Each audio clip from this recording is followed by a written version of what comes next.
Once upon a time, in a village called Kijoni, there were many creatures and humans living together. In this village lived a girl named Amina. She was very beautiful, with a calm and gentle nature. People in the village admired her beauty and kindness. The men of the village would often try to win her heart, saying, "Amina, you are so lovely. Will you marry me?" But Amina wasn't interested. She always smiled and said, "Thank you, but I'm not ready." Every day, Amina would go to the market to sell her goods. She had the best fruits and vegetables, and everyone loved to buy from her. But no one knew where Amina lived. She always came to the market early and left before dusk, keeping her home a secret. The villagers would whisper, "Where does Amina go? Where does she live?" But Amina kept it a mystery. She was happy to be kind and helpful, but didn't share much about herself. And so, Amina lived quietly in Kijoni, admired by everyone, but keeping her life private. The villagers continued to wonder about the beautiful girl who came and went like a gentle breeze. One sunny day, a handsome man named Boko came to the market in Kijoni village. He was looking for some fresh fruits and vegetables, and when he saw Amina, he was captivated. "Wow," he thought, "she's the most beautiful girl I've ever seen." Boko couldn't take his eyes off her. He walked over and said, "Hello, my name is Boko. What's your name?" Amina smiled softly and replied, "I'm Amina. How can I help you today?" Boko was so happy to talk to her that he bought some fruits and stayed to chat. They talked about the weather, the village, and the market. Boko was enchanted by Amina's gentle voice and kind smile. He started coming to the market every day just to see her. They became friends, and Boko felt like he was falling in love. One evening, as the market was closing, Boko noticed it was getting late. He saw Amina packing up her things and offered, "Let me walk you home." "It's not safe to go alone in the dark." Amina hesitated, but Boko insisted. She agreed, and they began walking. As they walked, the sky grew darker, and the air became chilly. Suddenly, Boko felt something strange. A cold hand touched his back. He turned around, but no one was there. His heart raced, and he felt scared. He looked at Amina, who seemed calm, walking ahead. Boko couldn't shake the fear. He stopped and said, "Amina, I think I should go back. It's getting too dark." Amina turned to him and gently said, "It's okay, Boko. You can go back if you're scared." She smiled softly. With fear in his eyes, Boko nodded and hurried back to the village. He ran and ran until he reached his home. From that day, Boko never returned to the market to see Amina again. He was too scared of the mysterious cold hand and the dark night. Amina missed him, but continued her peaceful life in the village. The villagers wondered why Boko suddenly stopped visiting the market, but no one knew the secret of that night. Amina had a secret. She wasn't just an ordinary girl from the village. She was actually from the deep magical forest beyond Kijoni. In the forest, Amina lived with her family, who were not human. They had the ability to take different forms, but Amina was the only one who could look like a human all the time. Her family loved her very much, but they didn't want her to get close to humans. Her parents had always warned her, saying, "Amina, you must not marry a human. Our world and theirs are too different." They were very protective of her. When Boko started visiting Amina, her parents got worried. They didn't want her to fall in love with him, so they decided to scare him away. The cold hand that Boko felt on his back was her family's doing a trick to keep him away from Amina. Amina felt sad. She liked Boko and wanted to have friends in the village. She didn't want to live under her family's rules anymore. She wanted to be free to make her own choices and live among the humans. So Amina made a big decision. She decided to cut ties with her family in the forest and stay in Kijoni village. One day, she went deep into the forest to say goodbye to our family. She told them, "I love you, but I want to live my own life. I want to be free to make my own choices." Her parents were sad, but understood her wish. They warned her one last time, "Be careful, Amina. The world outside can be harsh." With a heavy heart, Amina left the forest and moved to the village for good. She hoped to find happiness, and maybe even love among the humans. She continued to sell her goods in the market, keeping her past a secret. The villagers only knew her as the beautiful and kind girl from the market, not knowing the magical world she came from. After leaving her family in the forest, Amina felt a mix of freedom and fear. She wanted to live her own life, but knew it wouldn't be easy. To make sure she wouldn't be pulled back into her family's world, Amina decided to visit Leela's shrine. Leela was a powerful spirit known for helping those who sought a different path in life. Amina walked to the shrine and knelt before Leela's altar. She spoke with a soft but determined voice. "Great Leela, I wish to sever all connections with my family. I want to live freely in Kijani village, away from their control." Leela appeared in a soft glow and listened to Amina's request. The spirit nodded and said, "I understand your wish, Amina.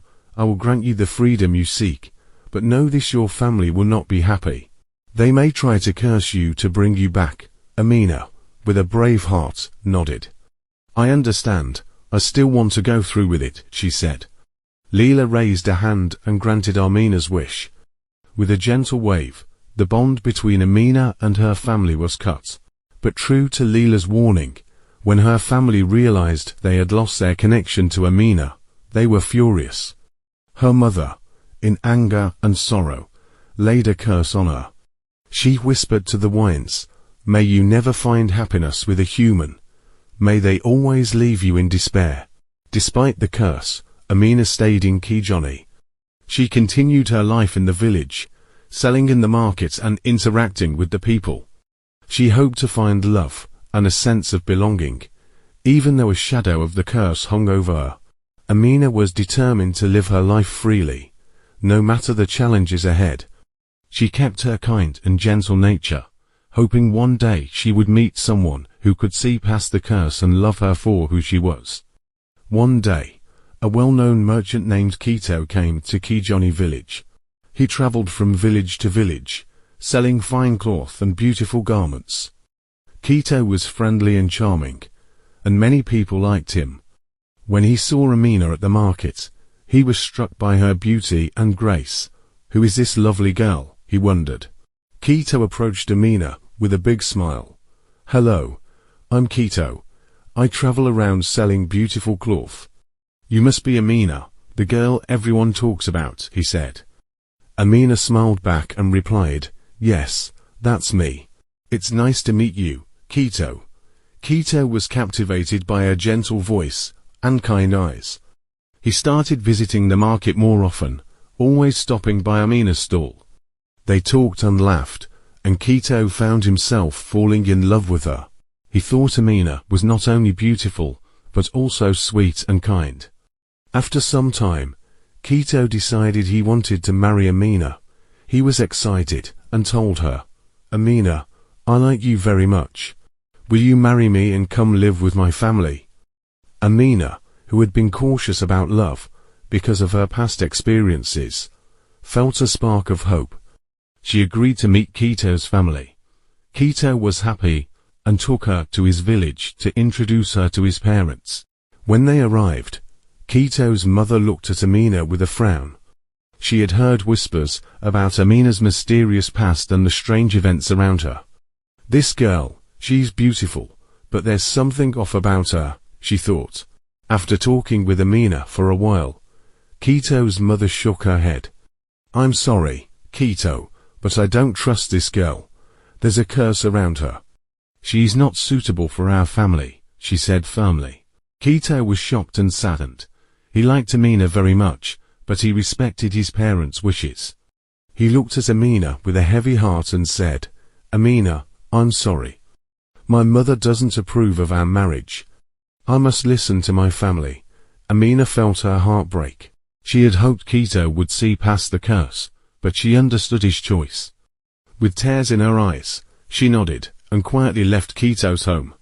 She returned to Kijani village, feeling the weight of the curse once more. Though her heart was heavy, Amina continued to live in Kijoni, still hoping that one day she would find someone who could love her despite the curse. She stayed strong and continued her daily life in the market, admired by everyone, but still keeping her past a secret. Amina lived a quiet life in the village, doing her best to forget the sadness of losing Quito. She continued selling her goods at the market, and the villagers still admired her beauty and kindness, but deep inside, Amina felt lonely. One day, an old woman named Zara came to the market. She was known as a wise healer who traveled from village to village, helping people with her knowledge of herbs and magic. Zara noticed Amina's sadness and approached her. "My child, why do you look so sad?" she asked gently.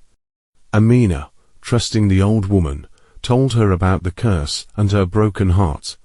Zara listened carefully and nodded. "I see. The curse has caused you much pain. But don't worry, my dear. There is a way to break it," she said. Amina looked up with hope. "Please, tell me how," she asked. Zara smiled and said, "You need to find someone who loves you not for your beauty, but for your heart. This person must be pure of heart and brave enough to face the curse." Amina nodded and thanked Zara. She knew it would be difficult, but she was determined to find this person. One day, while walking by the river near the village, Amina met a young man named Musa. He was different from anyone she had met before, kind, gentle, and always helping others.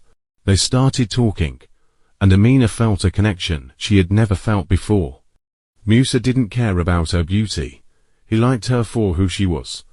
They became close friends, spending time together and sharing their thoughts and dreams.